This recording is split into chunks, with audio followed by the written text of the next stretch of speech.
There's a whole set of these kind of systemic problems, like the fact that, the framers gave us 2 senators per state, and then we have the Electoral College set up the way it is, and then, we have these internal Senate rules, which are essentially very difficult to change, not transparent, not democratically changeable.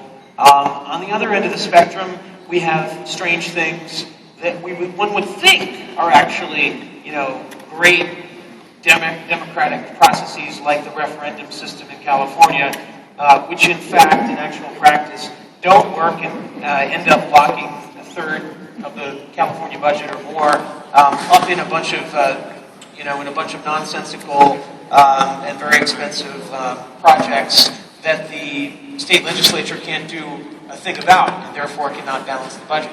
There's a whole set of these systemic things, and the problem with them across the board is that the stakeholders don't really want to change them. So I think that the kind of concentrated, aggregated, power that's going to be required to get these deeply rooted systemic things to change, it's a kind of power that we've never seen aggregated before.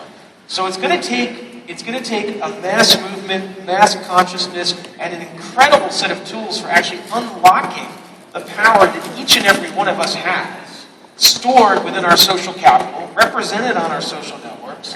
It's going to take both first of all, realizing we have that power collectively, which most people feel totally disenfranchised and unempowered, and then actually having tool sets in place to unlock that power. Otherwise, we're never going to be able to do a thing about it. Well, very, very briefly, it's a great question. I'll have to tell you, as somebody who served in the Senate for a good while, I think the ability to change that filibuster rule is very small.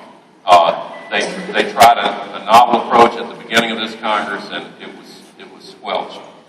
I'm for changing it. It was changed once before from 75 to 60 as the threshold in the civil rights era.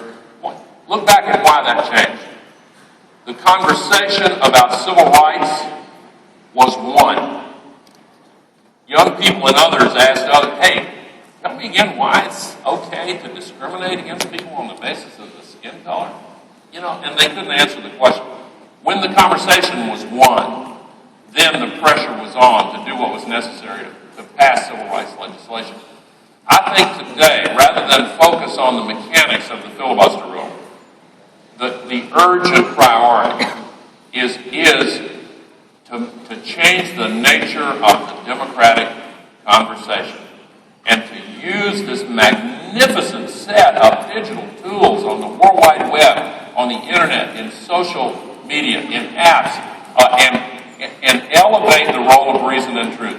When we win the conversation, then the pressure can be put on the politicians and elected officials to do the right thing. I think that really is the urgent priority. I think overcoming apathy is so incredibly important here, and the way that you overcome apathy is by allowing people to feel like they're a part of the process and allowing them to realize that they have incredible power and that power is multiplicative or exponential.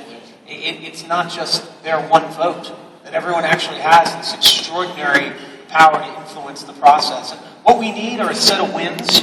We haven't seen those wins yet. I think the very beginning of it is sopa-pipa.